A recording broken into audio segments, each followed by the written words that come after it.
Welcome to World of Monsters. I'm Monster Master Arthur, and this is Silliest Monsters of the World. That's right, silliest monsters of all time. And today we'll be discussing the Grinch. So, happy holidays if it's holiday season out there to you.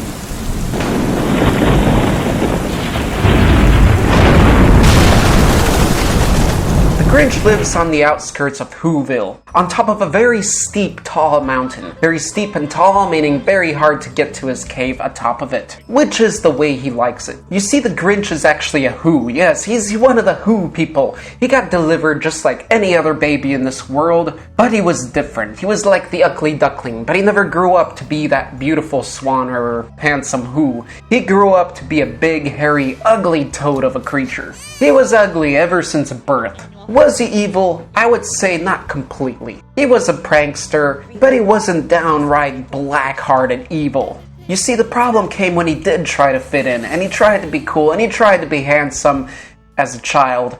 And his first time shaving, he cut himself all over.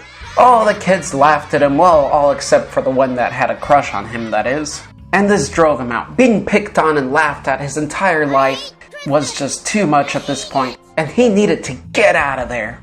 So these social issues created a rather untrusting, sad, depressed even, twisted soul. I wouldn't say that from the start. He was fat and stinky. He was ugly maybe because he just looked different. He was green. What's wrong with green anyway? But living out by himself in that cave atop of the mountain, that did drive him to get quite stinky, a bit fat and out of shape. You know what, let's save that for later. Let's get into the funniest or most silliest features of the Grinch. First of all, we gotta talk about that face. But you know what, if you look at all the Who's out there, it's pretty normal. Just difference being that he has yellow eyes, which are kinda cool. And that weird smile that grows even bigger than the usual Who, it seems. Now, the Who's do drive him crazy, but imagine this small village of people with all same-minded mentalities, same-minded thinking, all doing the same thing every year, copying each other. Wouldn't that drive you nuts? And then on top of that, they're annoying. They make noise all the time.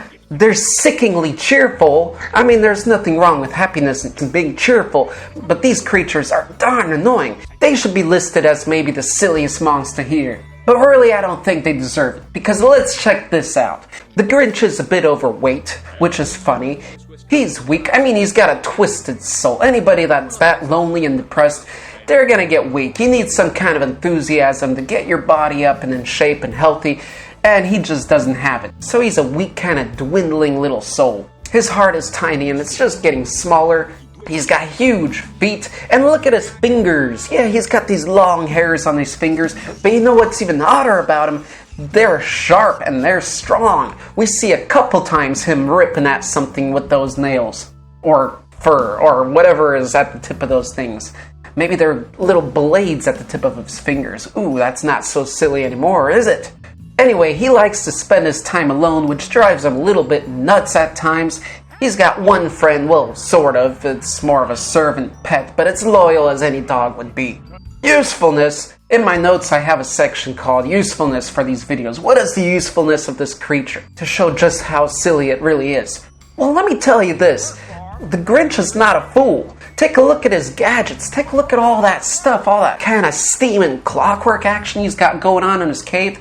That's not silly at all. That's actually pretty cool. The Grinch is a genius. Even take a look at what he talks about during his lonesome free time activities, as he's looking at his schedule. 4:30, stare into the abyss. 5 o'clock, solve world hunger. Tell no one.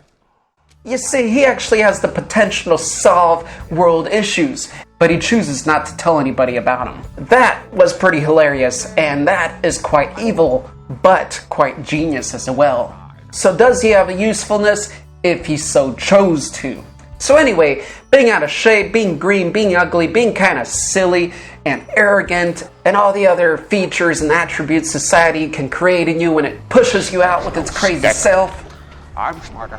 The Grinch is pretty funny and pretty silly, especially at the end when he tries to steal Christmas from the Who's and he finds out and realizes that they don't care. It's not all about the gifts. There's a spirit there, and this does breaks his heart out. It makes his heart bigger and it hurts at the beginning. But you know what it does? It gives him strength, crazy strength, as he picks up that sleigh and heads back to the village.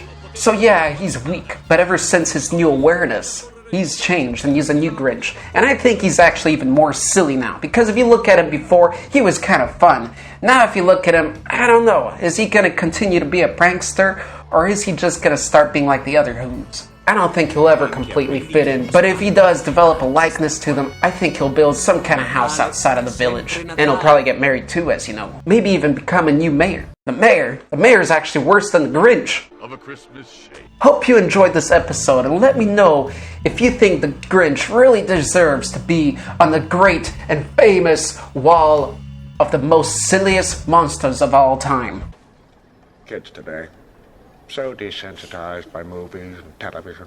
Hey guys, and just an extra note during these holiday seasons, and just in general, The Grinch and How the Grinch Stole Christmas can actually serve as a great example of what depression is and what it can do to somebody. Many of us, especially people that watch weird things like this channel, have experienced many episodes of depression in their life. And it's that grayness and the craziness of society that can drive people there. Sometimes people want more black, more white, more color. And they see society as this simple, dull, or even stupid development within our history. But whatever the case may be, if you're a great gamer, an artist, whatever you are, whatever you do, it's all about being good. If people are annoying you out there, remember, look out the good things in them. Look out the good things in yourself. And make sure you create a strong base of support for yourself, built on strong and positive ethics that allow you to believe in yourself and to strive to be the best person you can be. No matter what the people do out there, don't bother others, do what you love, but do it with passion. So don't let yourself be driven out like the Grinch, but rather use your unique ways to inspire other people and show them a brand new world of wonder that maybe they have never even imagined. Thanks for watching, and happy holidays, and happy rest of your life. All right, I'll go. But I'll be fashionably late. No, yes, no, yes. No, yes!